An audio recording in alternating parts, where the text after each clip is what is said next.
எல்லாம் பொய், எல்லாம் பித்தலாட்டம், கேட்டால் மோடியை ஒழிக்க வேண்டும். இதை தவிர உங்களுக்கு பேச்சு இல்லையா என்று கேட்கிறேன் நான். உன் பங்குக்கு நீ அடி, அவன் பங்குக்கு அவன் அடிக்கட்டும், இவன் பங்குக்கு இவன் அடிக்கட்டும், மொத்தமாக அடிப்போம். 17 போலீஸ்காரன் மீது கொலை வழக்கு போடுகிறால் நான் அவனை காப்பாற்றுவேன். நான் செய்கிற தப்புகளிலிருந்து என்னை அவன் காப்பாற்றுவான். இது என்ன ஆட்சி முறை? இந்த ஆட்சி போக வேண்டும். அரசுக்கு கட்ட வேண்டிய வெளியை ஆட்சியாளர்கள் இயக்கிறார்கள். இந்த மாதிரி ஒரு திட்டத்தை சவுக்கால் அடிக்க வேண்டும் என்று நான் சொல்லுவேன்.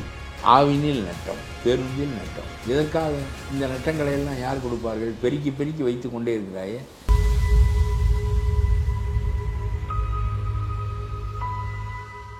தொடர்ந்து இந்த கல்விக்கான நிதியெல்லாம் ஒதுக்க மறுக்கிறாங்க இந்த மத்திய அரசு. ஏங்க அவன் ஒரு திட்டம் வச்சிருப்பான், அந்த திட்டத்திற்கு அந்த நிதியை ஒதுக்குறான். அந்த திட்டம் உனக்கு பிடிக்கவில்லை என்றால் விட்டுவிடு. விஸ்வகர்மா திட்டத்திற்கு அவன் நிதி ஒதுக்கினான். நீ சொன்னாய் அது ஆசாரி குயவர் என்று ஜாதி பிரித்து நீங்கள் பணம் கொடுக்கிறீர்கள். ஆகவே நான் கைவினை கலைஞர்கள் என்று சொல்லி நானும் அதே ஜாதிப்படி தான் பணம் கொடுப்பேன். ஏனென்றால் ஜாதியிலே தான் இருக்கிறது அந்த தொழில். குயவர்களாக இருக்கிறவர்கள் குயவர்களாக இருக்கிறார்கள், பொற்கொள்ளர்களாக இருக்கிறவர்கள் பொற்கொள்ளராக இருக்கிறார்கள், இரும்பு கொள்ளர்களாக இருக்குது, தச்சர்களாக இருக்கிறார்கள். நீயும் போய் அவர்களிடம் தான் கொடுக்க வேண்டும். உனக்கு அவன் கொடுக்கின்ற பணம் இந்த ஜாதிகளை எல்லாம் தன் பக்கம் வளைத்து விடுமோ என்று அஞ்சி நீ அந்த திட்டம் தமிழ் மக்களை நம்மிடமிருந்து அந்நியப்படுத்தி விடும், அவனுக்கு சார்பாக அவர்களை ஆக்கிவிடும் என்று அஞ்சி நீ அந்த திட்டத்தை எதிர்ப்பதாக, பேர் ஜாதியில் இருப்பது என்று சொல்லி எதிர்ப்பதாக சொல்லிவிட்டு அதே பணத்தை நீதானே கொடுத்தாய். நான் கேட்கிறேன், விஸ்வகர்மா திட்டத்தை உன்னுடைய பேரை நாங்கள் விரும்பவில்லை, பணத்தை எங்களுக்கு கொடு என்று கேட்கலாம் இல்லையா? ஏன் கேட்கவில்லை? விஸ்வகர்மா திட்டம் வேண்டாம் என்றால் விஸ்வகர்மா திட்டத்திற்குள்ள பணம் வராது. உனக்கு புதிய தேசிய கல்விக் கொள்கை வேண்டாம் என்றால் அதற்குரிய பணம் வராது. நீ வேண்டுமானால் சொல், கல்வியை எங்களிடம் கொண்டு வா, நீ எதற்காக இதற்கு பணம் ஒதுக்குகிறாய் என்று கேட்க வேண்டும். 15 ஆண்டுகள் நீங்கள் ஆளுங்கட்சிகளோடு காங்கிரஸிலே தொடர்பாக வாஜ்பாயோடும் நீங்கள் கூட்டணியில் இருந்தீர்களே, நீட் தேர்வை ஒழித்தீர்களா? நீட் தேர்வை நீ தானே கொண்டு வந்தாய். ரகசியம்லாம் எங்களுக்கு தெரியும். ரகசியம் அதை ஒழிப்பதற்கான ரகசியங்கள்லாம் செய்தாரா? கொண்டு வந்ததே காந்தி செல்வன் என்கின்ற திமுக அமைச்சர் தானே. எல்லாம் பொய், எல்லாம் பித்தலாட்டம், கேட்டால் மோடியை ஒழிக்க வேண்டும். இதை தவிர உங்களுக்கு பேச்சு இல்லையா என்று கேட்கிறேன் நான். ஆகவே பெரும் சுரண்டல் நடக்கிறது. மலைகள் டாஸ்மார்க்கில் ஒரு 10 பேர், ஜெகத் ரச்சகன், டிஆர் பாலு இவர்கள் தான் மது உற்பத்தி செய்கிறார்கள். இவர்கள் அரசாங்கத்துக்கு பெருமணம் கொடுக்கிறார்கள். 10 பேர். செந்தில் பாலாஜி ஜெயிலில் வந்தவுடன் மறுபடியும் மது விலக்கை கொடுத்து அந்த ஆள் என்ன செய்தார் என்றால், இதுவரையும் செய்யாதே செய்தார். உற்பத்தி ஆகிற சரக்கு எக்ஸைஸ் டியூட்டி கட்டாமல் நேரடியாக டாஸ்மார்க் கடைக்கு போய் 10 ரூபாயும் கூட வைத்து விற்கப்படுகின்ற நிலைமை ஏற்பட்டது. ஆகவே அந்த சரக்கு விற்கப்படும். சரக்குக்குள்ளே 40 ரூபாயோ 30 ரூபாயோ அது உற்பத்தியாளனுக்கு போய்விடும். ஏனென்றால் பணம் கொடுத்து தானே வாங்க வேண்டும். ஆனால் அவன் கட்டிய எக்ஸைஸ் டியூட்டி, அரசாங்கமே எக்ஸைஸ் டியூட்டி கட்டுவதற்கு ஏமாற்றியது. அரசாங்கமே எக்ஸைஸ் டியூட்டி கட்டாமல் அந்த சரக்கை வெளியே கொண்டு வருகிறது. டாஸ்மார்க்குக்கு போகாமல் வெளியே கொண்டு வருகிறது. வெளியே கொண்டு வந்து விற்கிறது. அந்த வரியை அரசு ஏற்கிறது. அரசுக்கு கட்ட வேண்டிய வரியை ஆட்சியாளர்கள் ஏற்கிறார்கள். இந்த மாதிரி ஒரு திருட்டுத்தனம் சவுக்கால் அடிக்க வேண்டும் என்று நான் சொல்லுகிறேன். இந்த மாதிரி ஒரு திருட்டுத்தனம் நம் ஆட்சி முறைகளிலே கேள்விப்பட்டதே இல்லை. அரசு நிறுவனத்திற்கு அந்த சரக்கு செல்லாமல் வரி ஏய்ப்பு செய்து இதை தனியாக கொண்டு வந்து விற்பது என்கின்ற கேவலமான கேடுகட்ட முறையும் மோடியை ஒழிப்பதற்காக இதையெல்லாம் இந்த கூட்டணி கட்சிகள் ஏற்றுக்கொள்ளுகின்றன என்று சொன்னால் இந்த நாட்டை காப்பாற்ற முடியாது.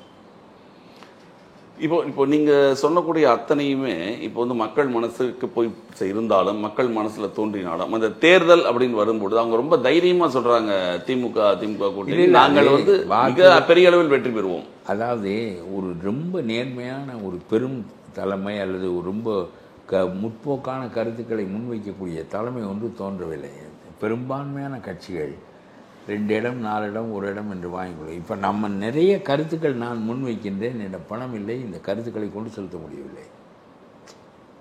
நான் சொல்லுகிறேன், எதற்காக பேருந்துகளை எல்லாம் நீ 19,000 பேருந்து 48,000 கோடி நட்டம், இதை வைத்து கொண்டு நீ ஒவ்வொரு ஆண்டும் கொள்ளையடிப்பதற்காக இதை வைத்திருக்கிறாயே தவிர, நீயும் கொள்ளையடிக்க வேண்டும். சேசிஸில் கொள்ளையடிக்க வேண்டும், உதிரி பாகங்களில் கொள்ளையடிக்க வேண்டும், டயரில் கொள்ளையடிக்க வேண்டும், எல்லாவற்றிலும் கொள்ளையடிக்க வேண்டும். இது 2 இலவசமாக கொடுக்குறேன் என்று சொல்லிக்கொள்வார். மாணவர்களுக்கு இலவச பயணம், பெண்களுக்கு இலவச பயணம், இதெல்லாம் நாம் தேசியமாக வைத்திருந்தால் தானே செல்லும் என்று எதற்கு சொல்லுகிறேன்?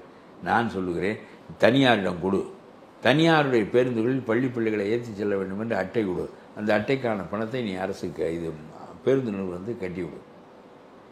எத்தனை அட்டை நான் வழங்கியிருக்கேனோ அத்தனை அட்டைக்கு பணத்தை நான் கட்டி விடுகிறேன், என்னை ஏற்றி கொண்டு போ என்று சொல். அரிசியை அப்படி தான் நீ வழங்குகிறாய், வெளியே இருந்து வாங்கி மக்களுக்கு வழங்குகிறாய். அதே மாதிரி இந்த டிக்கெட்டை வாங்கி அவர்களுக்கு கொடுக்க வேண்டும், அதற்குரிய பணம் நான் செலுத்துகிறேன் என்று சொல். எதற்காக பேருந்து நட்டப்பட வேண்டும்? 48,000 கோடி. ஒரு நாள் பேருந்து ஓடினால் 50 கோடி நட்டப்படும். ஓடினால் போதும். காலையில் எழுந்து விட்டு ராத்திரி ஷெட்டுக்குள் கொண்டு போய் விடும்போது நட்டம். ஒவ்வொரு நாளும் நட்டம்.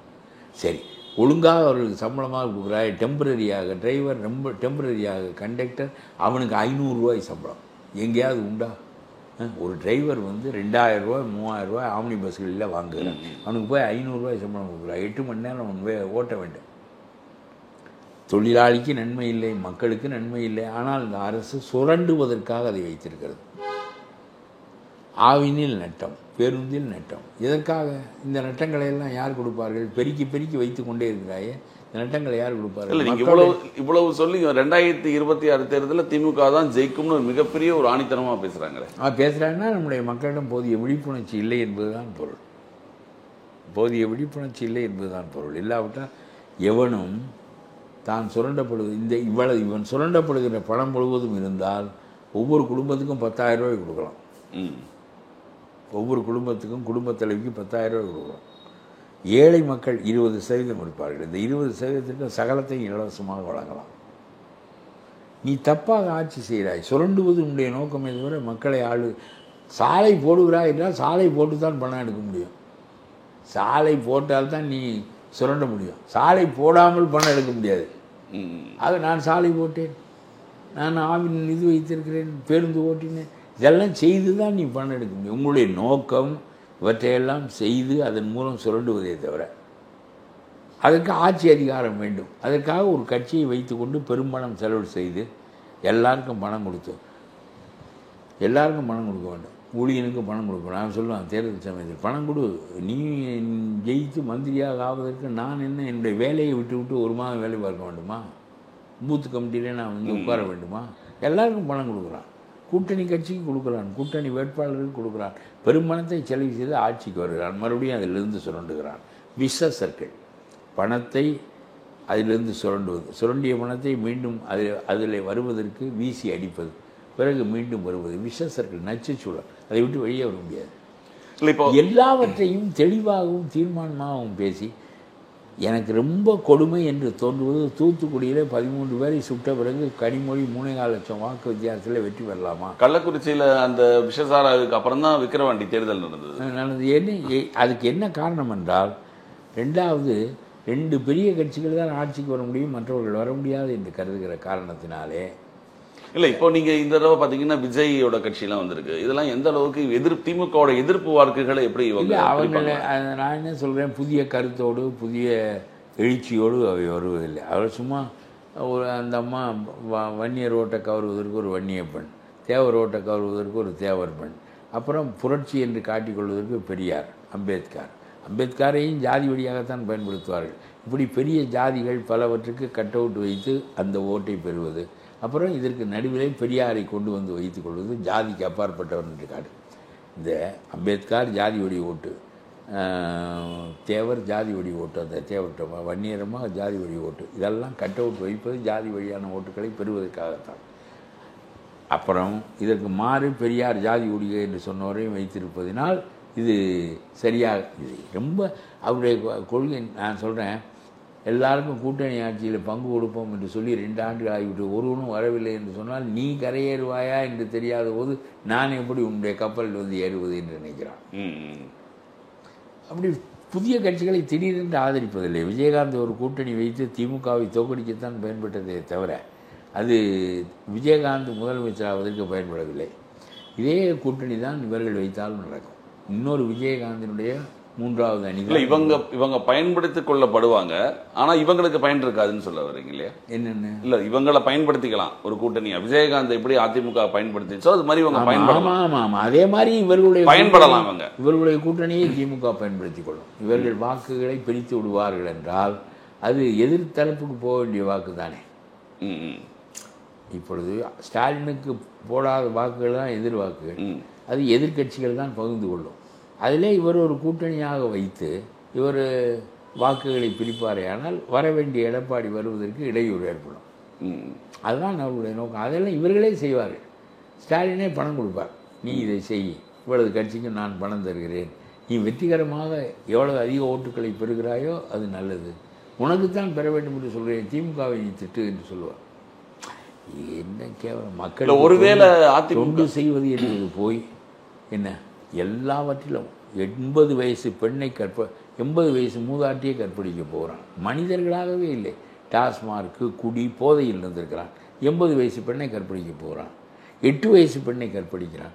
காதலிக்க மறுக்கின்றவளை ரயிலில் பிடித்து தள்ளுகிறான். எங்கு பார்த்தாலும் பெண்கள் பாதுகாப்பற்ற நிலைமை இருக்கிறது.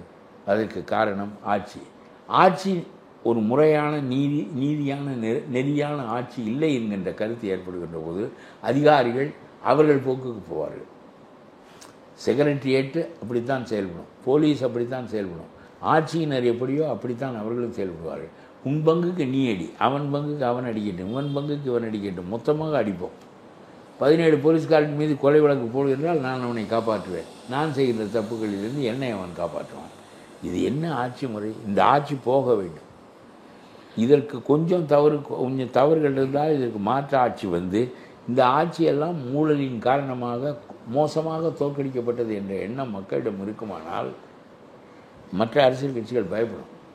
இல்லை, இப்போ அதிமுகவோட தமிழக வெற்றி கழகம் விஜய் கட்சி இரண்டும் இணைந்தால் ஏதாவது வாய்ப்பு இருக்கா? ஒரு இதற்கு ஈடா இருக்கும். அவருக்கு ஒரு 10% ஓட்டு விழுகும், அந்த ஓட்டுகள் இவருக்கு மாறும். இப்படி எல்லாரும் சேர்ந்து தான் இந்த கூட்டணி அரசியலில் வெற்றி பெற்று ஆக வேண்டும்.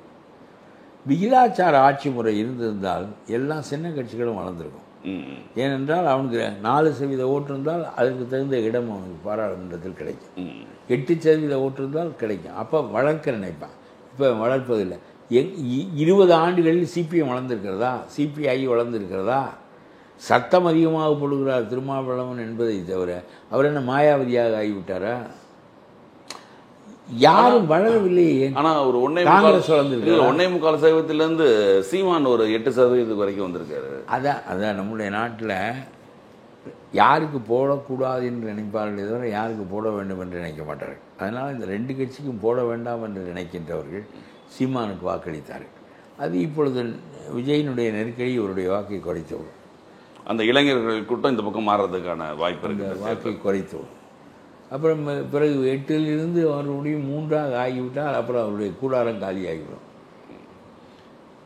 இப்போ முன்னாள் தேமுதிகவே முதல் சார் வந்து 10% கிட்ட வாங்கினது இல்லையா? பரவலாக 234 தொகுதியிலையும் தேமுதிக முதல்ல விஜயகாந்த் நிற்கும் போது அவர் மட்டும் ஜெயிச்சாரு. 10% ஓட்டு வாங்கினார். இப்போ 1/2% ஓட்டு தான் அவ்வளோதான் இருக்கு. 1/2% தான் இருக்கும். தமிழ்நாடு முழுவதும் அவர்கள் யாரோட சேர்ந்து இருந்து அப்படி ஒட்டி வந்து விடுகிறார்களே தவிர விஜயகாந்திற்கு 10% வாக்கு இருந்தது முதல் தேர்தல்லையே. அது இப்பொழுது இல்லை அவர்களுக்கு. சும்மா மிரட்டி நம்ம எனக்கு ராஜ்யசபா கொடு, அது கொடு, இது கொடு என்று கேட்டு என்ன 10% வாக்கா வைத்திருக்கிறாய். இவருக்கு விஜய்க்கு இந்த தடவை தனியாக நின்னார் அப்படின்னா ஏதாவது வாய்ப்புகள் இருக்கா? தனியாக நின்றால் தற்கொலை முயற்சி தான். விஜயகாந்த் ஒரு முறை தனியாக நின்றால் 10% பெற்றார். அது அவர் தனியாக நின்று வாக்குகளை பிரித்தது அதிமுகவை பாதித்து விட்டது, ஜெயலலிதாவை. அதான் அடுத்த பாராளுமன்ற தேர்தல். அதனால் கடுமையாக வாக்குகளை பிரிக்கின்ற வேலையை விஜயகாந்துக்கு அளித்ததே திமுக தான் என்று அம்மா அந்த காலத்தில் பேசினார். ஆகவே நான் சொல்கிறேன், ஒருத்தனும் தனித்தனியாக தன் கட்சியினுடைய கொள்கைகளை சொல்லி வளர்வதும் இல்லை. ஒரு கட்சி, எந்த கட்சியாவது நம்முடைய சொந்த கொள்கைகளை பேசுவோம், தேர்தலின் போது இடங்களை பெற்றுக்கொள்வோம் என்று நினைப்பதில்லை. இதுதான் திருமாவளவனுக்கு முக்கிய நோக்கம். அரசியல் கெட்டுப்போய் விட்டது. பெரிய தலைவர்கள், நல்ல தன்னலமற்றவர்கள், ப்ளஸ் அதே சமயத்தில் அறிவானவர்கள். அவர்களுடைய ஒரு வருகை தான் நாட்டினுடைய போக்கை பெரிய அளவுக்கு மாற்ற முடியும். இல்லாவிட்டால் இருப்பதில் பரவாயில்லை என்று சொல்லி அவர் தொலையட்டும். இன்னொரு முறை ஒரு அளவுக்கு யார் இருக்கிறார்கள், அடுத்தது ஏடிஎம்கே தான் இருக்கிறது, வரட்டும். மாறினால் பயம் வருகிறது இல்லையா? இப்போ 5 ஆண்டுகளாக எதிர்கட்சியாக இருக்கிற ஏடிஎம்கேக்கு பயம் வரவில்லையா? அதே மாதிரி வரும் அவர்களுக்கு. அவ்வளோதான் செய்ய முடியும். அப்படி ஒரு பெரிய கனன்று எரிகின்ற தலைமை கொண்டு வீறு கொண்டு எழுந்தால் நாட்டில் ஒரு புரட்சி வெடிக்கிற மாதிரி என்ன விஜய் தானே வர்றாரு, விஜய்க்கு என்ன இருக்கும்? அதுக்கு முன்னாடி சீமான் தானே வந்தார், இவர்களுக்கெல்லாம் என்ன இருக்கும்? இன்றைய தமிழக அரசியல் சூழல் மற்றும் இந்த தேர்தலை எப்படி எந்தெந்த கட்சிகள் எப்படி தன்னுடைய பார்வையில் பார்க்கின்றன, கூட்டணி எப்படி இருக்கும் என்பதை பற்றி விளக்க கூறியதற்கு மிக்க நன்றி. நிகழ்ச்சிகள் கலந்து கொண்டதற்கு தங்கள் மேலான நன்றி.